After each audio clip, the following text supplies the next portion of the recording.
this video today to basically talk about my experience with having a stroke at 33 years old. This was something that was not expected. It happened very suddenly. It's nothing that is hereditary or happened to anybody in my family.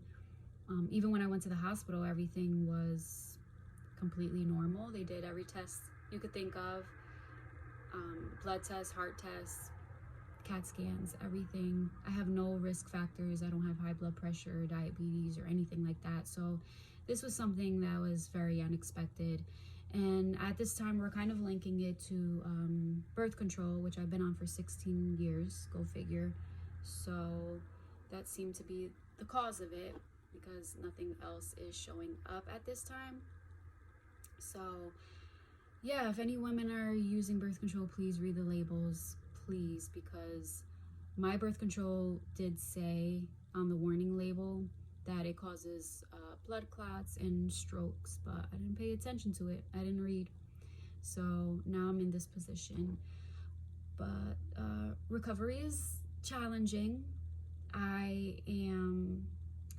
So what happened is I had a blood clot on the right side of my brain, which affects the left side. So my left side is very weak. For a while I had to walk with a cane. Now I haven't walked with it for a while, but you have your good and bad days. So like today and yesterday, I'm in a lot of pain and discomfort. So I'm using the cane, which I thought I wouldn't have to use again, but here I am again using it. So you have your on and off days, and it also affects your cognitive abilities. So thinking, comprehending, processing information is very difficult. My short-term memory is just so bad. Sometimes I'm like reading and I don't even know what I'm reading. Or sometimes I'll be talking and I either blank out or I'm like stuttering or words get like mixed together if I think too much. It's very bizarre, but it's all with the mind, you know, the brain. So another thing that sucks is that your fatigue is out of this world. I am always tired. I can't get things done. I can't even make decisions sometimes. And my anxiety is ridiculous. And sometimes I get very dizzy and shaky. So I'm not 100% there, you know. And depression is another thing, and your emotions and you having impulsive behavior is like stuff that's inevitable when this happens to you. So I'm dealing with a lot of like challenges, but just trying to get through the motion of it all. So I'm still hanging in there.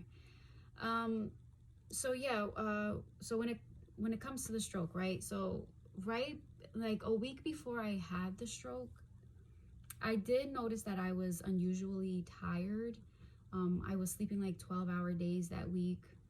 I just felt very, very tired. And another thing that was kind of noticeable was that my temperature was like hot and cold a lot. So anyone who knows me, I'm always cold.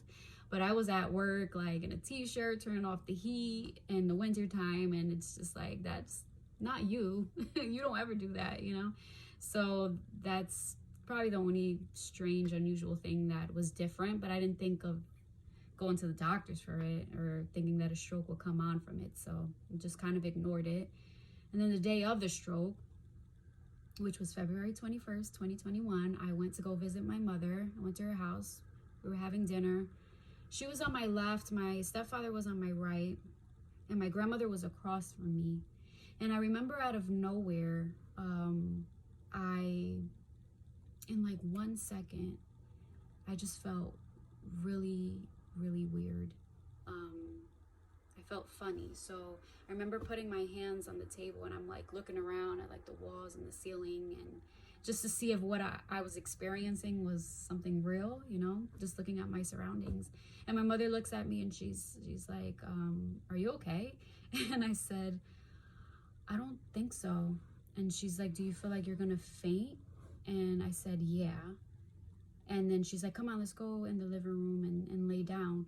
So I went to go take a step off the chair, and as soon as I put my foot down, I kid you not, like I completely felt very, very heavy. It felt like someone put weights on your ankles and you had to just like walk, and it just, sorry, I'm like blanking out right now, but it just, see, I'm thinking of what to compare it to, and it already threw me off.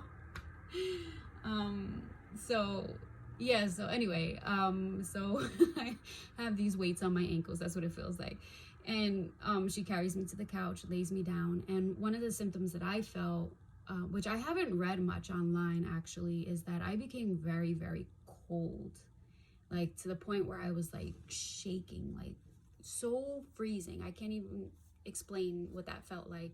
And I was like, please give me blankets. I'm cold, and I'm really scared, and I didn't know what was going on. And my stepfather's called an emergency, and the next thing you know, I can't breathe. My chest became very tight, and I couldn't breathe. So I thought I was actually having a heart attack. So I was saying, I think I'm having a heart attack. And my stepfather was like, no, you're not. And they're here trying to warm me up and like calm me down. And next thing you know, I feel this feeling. It was like, it felt like electricity coming down, but it didn't hurt, but you just feel the motion, this movement coming down from my head down to my chest, and then it went around to my shoulder, into my arm, it ended at my fingertips, and then my fingertips became very tingly. And I was like, Mom, my fingertips feel tingly right now. They feel really tingly. And then I don't know why, but I touched my face, and it felt so numb. Like, you know when you go to the dentist and, you know, they put the shots, the numbing, it felt like that. Like your face feels very numb. I'm like, my face is numb. What is going on? I'm freaking out, and I'm crying. I'm like, what's going on? And then my chest becomes numb, and then I remember touching my knuckles, then my fingers, and then next thing you know, within a couple of minutes, my whole left side was paralyzed. And I'm like, I can't feel anything. So I remember my mother looking at me, and I saw this fear in her eyes. I don't know what she saw from the outside looking in, but she got really scared. I think maybe my mouth was drooping at that time, and then I was like slurring words. Like in my head, I was aware of what was happening, but the words that were coming out my mouth, I don't even know if they were what I was trying to say, you know? So whatever happened in that moment, I saw the fear in her eye, and she was like, Tiffany, you need to pray. And she was like, I'll be right back. She runs to her room, and I hear her on the phone, and she called 911 again. She's like, where are you guys? My daughter's having a stroke. And I didn't even, again, at the time, I wasn't even aware of what really a stroke was all about. So I'm just like trying to pray. My grandmother's with me, and I couldn't pray. I was having such a hard time, like with my mind. And I said, Grandma, can you please pray for me? So she puts her hands on my head and starts praying. And at that time, I couldn't breathe. I was panicking. My whole left side's completely numb. My brain feels like it's about to shut down. I thought I was dying, and I basically, I felt like it was the time to tell her that I didn't think that I was gonna make it. And I was trying to prep her to tell my mother certain things, because I wasn't sure where this was gonna go. So I'm telling my grandmother this, and then my mother walks in. She's like, what happened? What did she say? And then my grandmother tells her, and then she just starts panicking. And I try to say, like, Mom, please calm down. But at that point, I was like, really, oh my God, how do I explain it? I felt like I wasn't gonna be able to talk, and I tried to be calm, but then I'm panicking more than my mom inside, but I'm trying to be regular. But it was like it was the scariest thing I've ever gone through. So anyway, the cops come, they give me oxygen, which was very helpful, and he reminded me that I have to breathe, like take deep breaths in and out. And I'm glad he told me that, because that actually helped me out a lot. And then they put me in the ambulance, and the EMT woman was checking my eyes, and they weren't dilating. And then she checked my heart, and she said something like her heart rate is off the charts or the roof or something like that. And then they asked me a bunch of repetitive questions, and it got harder and harder to respond to them. So towards the end, like in the beginning, I was slurring them. Second time around, I was breaking my sentences up, and then by the third time, I was just responding with my yes or no with my hand, because I couldn't it was just so exhausting to answer them, and it felt difficult to like let it out. The words wouldn't come out. And then towards the end, I just got really tired. I couldn't keep my eyes open at all. I just got really sleepy. And she kept waking me up. She's like, Tiffany, you got to stay with us. You got to stay with us. Keep your eyes open. And then I closed my eyes one last time, and she got stern. She's like, you have to stay up, Tiffany, stay up. And in that moment when she told me that, I thought about my mother, because my mother's sister, my aunt, had was murdered, right, a few years back. And the thought of that, and then me passing away, I did not want my mother to go through that. And I don't know how I was able to think about this, but like my aunt popped in my head, my mother, that whole scenario, and then me passing away. Like, I was like, no, I can't go. There's no way I could go. So I stood up until we made it to the hospital, and that was the hardest thing I ever had to do. I'm telling you, I was so exhausted. I just wanted to close my eyes and sleep, but I don't know what that was. I don't know what that was about. But anyway, we get to the hospital. They end up giving me. They were doing tests to see if I could move, and my whole left side was unresponsive. I mean, I couldn't even move a finger. But then they told me they were gonna give me TPA, which was like a blood thinner. They injected it. It told me it was gonna take some time, but I kid you not, within like 30 seconds, my finger like twitched, and then that's when I knew. I was like, yeah, this definitely got to be a stroke. Like, and I knew I was gonna be okay after that. But yeah, that's what happened. And then I was in the hospital. I thought I was gonna go home. I don't know why, because again, I didn't know how serious something like this could really turn out to be.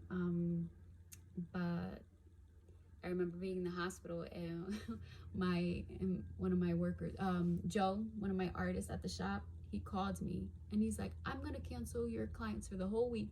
I'm gonna reschedule them. I was like, the whole week? No. I was like, I'm gonna be back on Wednesday. He was like, what? I was like, I'm gonna be back on Wednesday. Don't cancel my whole week. What was that for? That was a lie, because I ended up having to cancel for the whole month.